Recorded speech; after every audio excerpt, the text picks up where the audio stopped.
పొరపాటున కూడా శివలింగానికి ఈ 7 వస్తువులను అస్సలు సమర్పించకండి. మామూలుగా చాలా మంది దేవుళ్లను పూజించేటప్పుడు తెలిసి తెలియక ఆ దేవుళ్లకు సమర్పించకూడనటువంటి వస్తువులను, నైవేద్యాలను, పువ్వులను సమర్పిస్తూ ఉంటారు. వాటి వల్ల పూజ చేసిన ఫలితం దక్కకపోగా దేవుళ్ల ఆగ్రహానికి లోనవుతూ ఉంటారు. అటువంటి వాటిలో ఇప్పుడు మనం తెలుసుకోబోయే విషయం కూడా ఒకటి. శివలింగానికి పొరపాటున కూడా 7 వస్తువులను అస్సలు సమర్పించకూడదట. ఏమిటి అవి? సమర్పిస్తే ఎలాంటి ఫలితాలు కలుగుతాయో ఇప్పుడు మనం తెలుసుకుందాం. శివలింగం పరమశివునికి ప్రతిరూపం. శివలింగాన్ని సరిగ్గా ఆచారాలతో, విధి విధానాలతో పూజిస్తే పరమశివుడు మెచ్చి మీ కోరికలన్నీ తీరుస్తారు. శివలింగాన్ని పూజించటం వలన ఇతర దేవతలను కూడా మెప్పించవచ్చట. పరమేశ్వరుడికి సమర్పించకూడని వాటిలో పసుపు కూడా ఒకటి.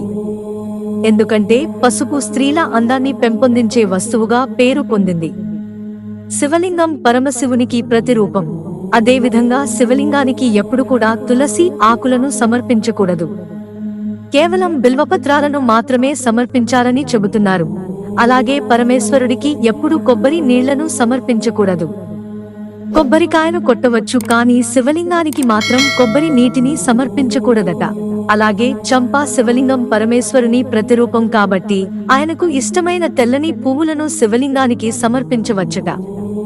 కేవడా చంపా పువ్వులను మాత్రం పెట్టకండి, ఎందుకంటే వాటిని శివుడు శపించాడని నమ్ముతారు.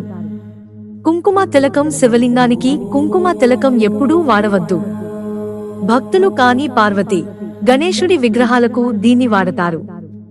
సమర్పించే దేన్ని మీరు తినవద్దు లేదా తాగవద్దు. భక్తులు శివలింగానికి సమర్పించే దేన్ని తినకూడదు, తాగరాదు. అది చెడ్డ శకునాన్ని తెచ్చి అదృష్టం, డబ్బు, ఆరోగ్యం నష్టమవుతాయి. Steel stand. అభిషేకానికి ఎప్పుడూ స్టీలు స్టాండు వాడకూడదట. అలాగే మీరు శివలింగాన్ని ఇంట్లో ఉంచుకున్నట్లయితే దానితో ఎప్పుడూ జలధార ఉండాలని గుర్తుంచుకోవాలి. జలధార లేకుండా శివలింగాన్ని పూజిస్తే అది నెగటివ్ శక్తులను ఆకర్షిస్తుందట. మిత్రులారా, ఛానల్ సబ్స్క్రైబ్ చేసుకోవడం మర్చిపోకండి. ధన్యవాదాలు.